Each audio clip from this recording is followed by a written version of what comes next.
There is perhaps no stranger sort of licensed game than the one based on the soap opera.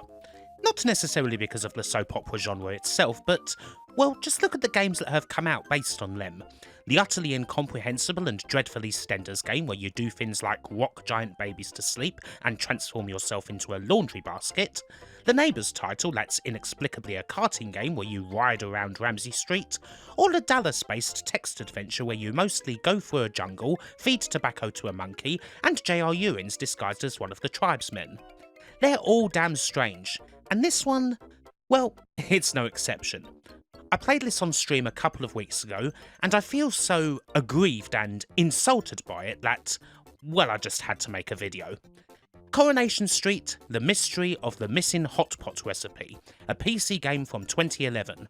A bit more modern than the usual fare one here perhaps, but certainly more than worthy of scorn.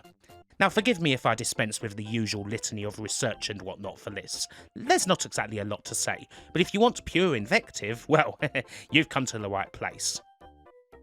This game was actually gifted to me as a birthday present a month ago by one of my Twitch regulars. The same regular also gifted me a copy of the Ken Russell film Listomania, regularly eats cream of chicken soup mixed with cornflakes, and also often dresses like Liz, just so you get a bit of colour. This game has scourged the streams of a couple of other good people I know, folks like Octavius and Nicky and Bunty, who have also ended up with copies of the game. And yes, thanks to this man. If you see him around, do not approach, you may end up with a copy of the game yourself.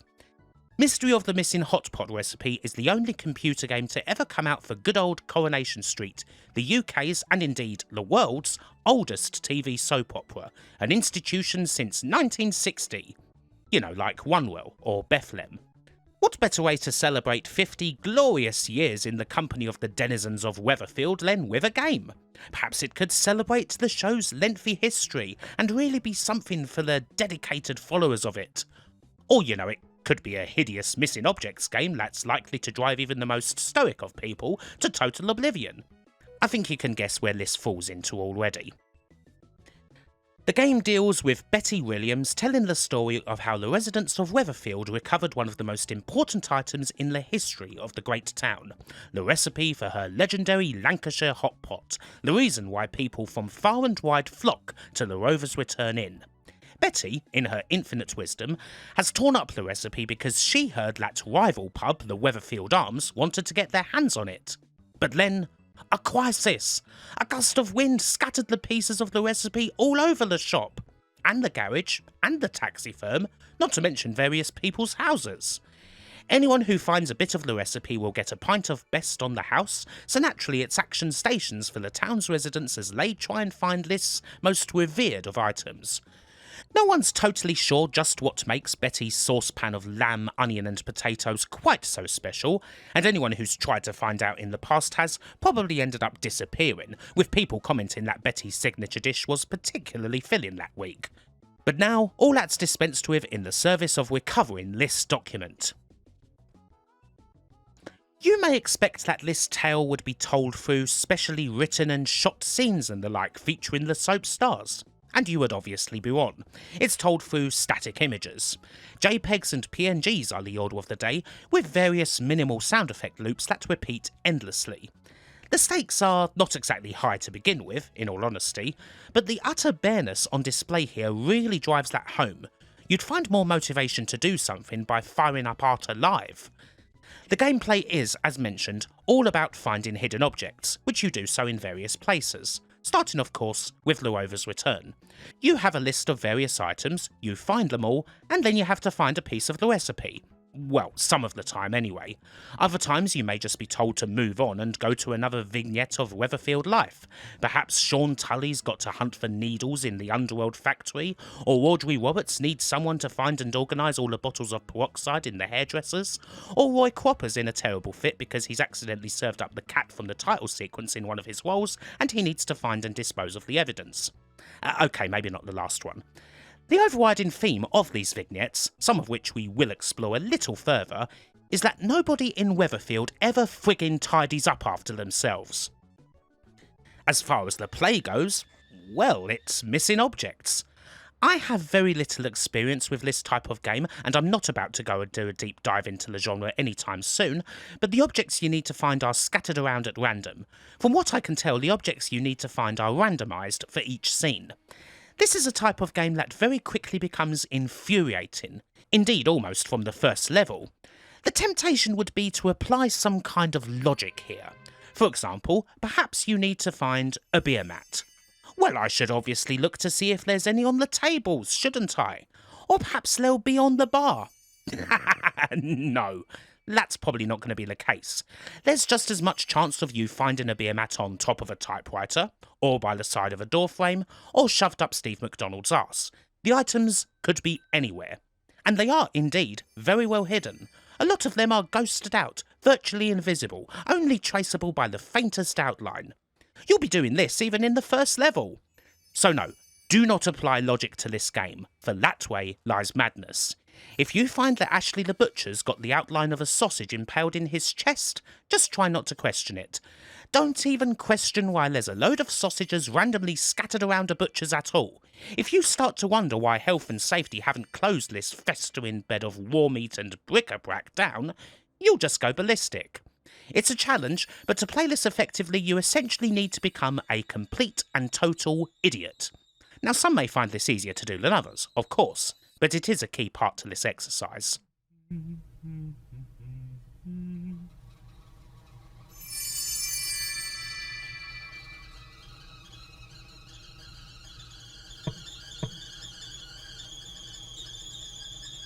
As you go through these scenes, your eyes will surely soon start to glaze over, disoriented at the sheer amount of completely random objects that have been chucked all over the screen, with the well-meaning yet barbaric aim of finding the ones you need at your leisure, opaque or not. Randomly fumbling, thrashing and clicking about isn't exactly encouraged. If you start to do this, the mouse cursor will spin around for a bit to stop you.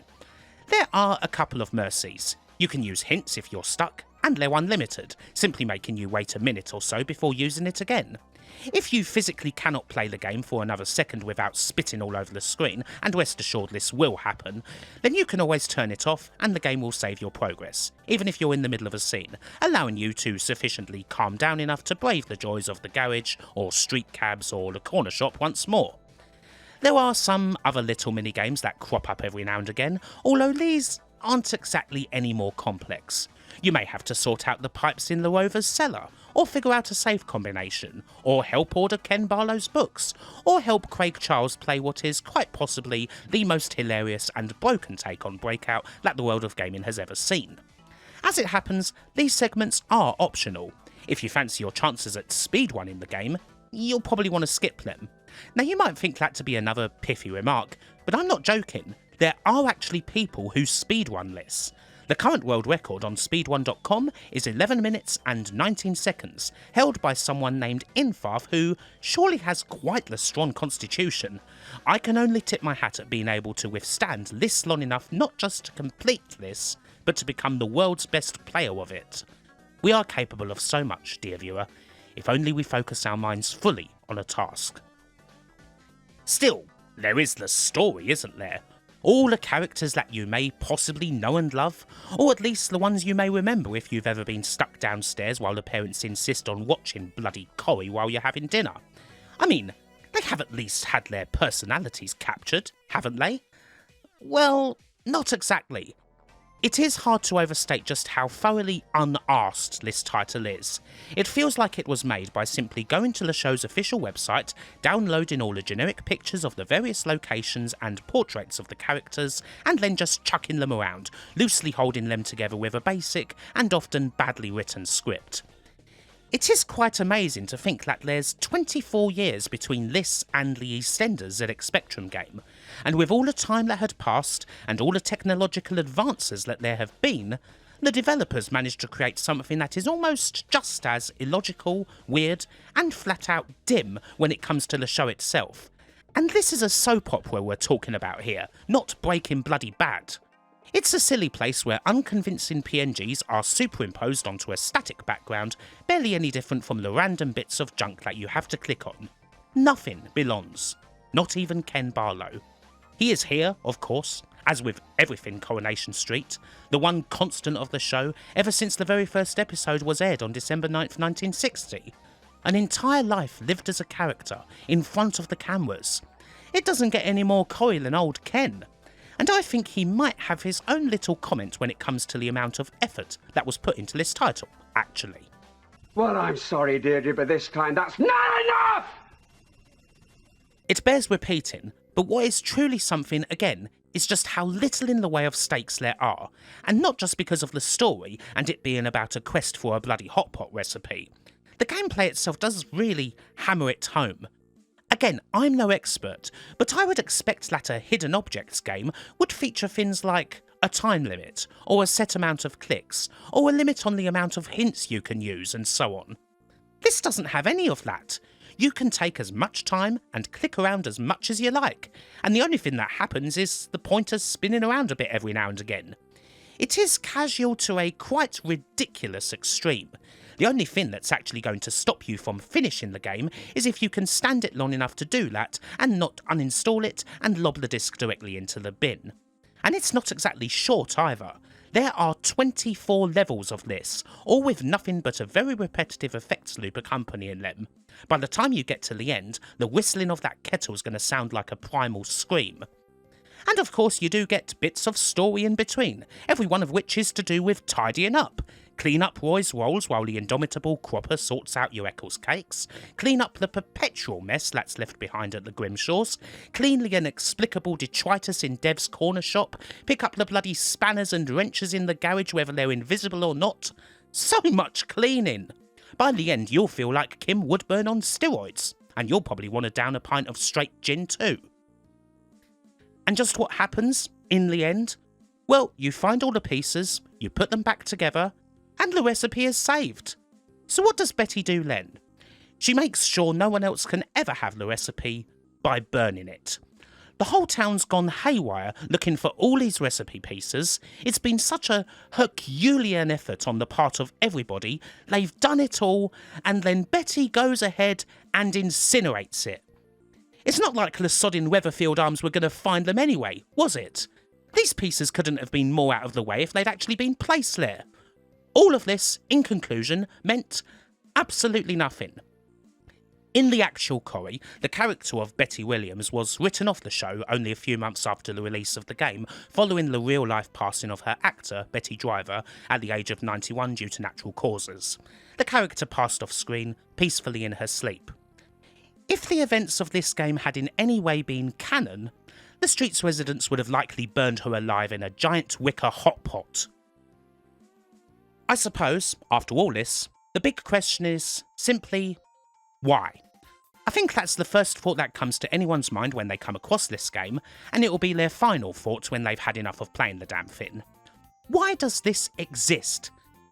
It is quite funny to note that this particular hot pot itself is oddly famous enough to maybe justify it. It is indeed a big part of the soap opera's lore.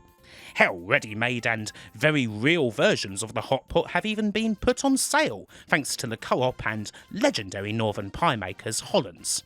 It even nearly killed one character in the soap. They had a heart attack just after eating one, it was that good. So you can't exactly say that this particular dish isn't well known. I don't know, maybe you'll see Binging with Babish fix this up on a video one day, although he'd probably have to be pretty bloody desperate to do so. I suppose in the end this does have a unique place in gaming history. There are many licensed games, and there are many licensed games based on TV shows, including a few soap operas. But I can't think of too many other licensed games that are directly based on a famous item of food from a show. In this regard, the mystery of the Missing Hotpot Recipe is surely unique. And it doesn't in any way make the game any less absolutely bloody diabolical. Hopefully you've enjoyed this video, and until next time, bye for now.